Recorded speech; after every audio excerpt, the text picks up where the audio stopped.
Ay, good morning. Good morning mga mangingisda. Yan.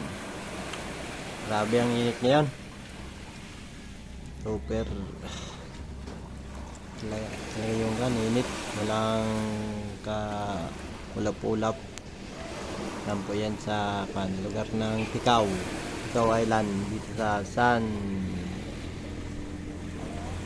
Fernando Masbate. Yan.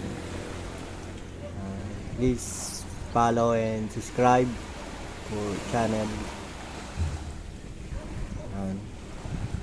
Good afternoon, good morning po sa inyo. Ingat po tayo sa pang-araw-araw. Yan.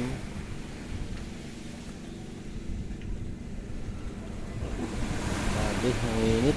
Kawawa naman yung mga manglalaot.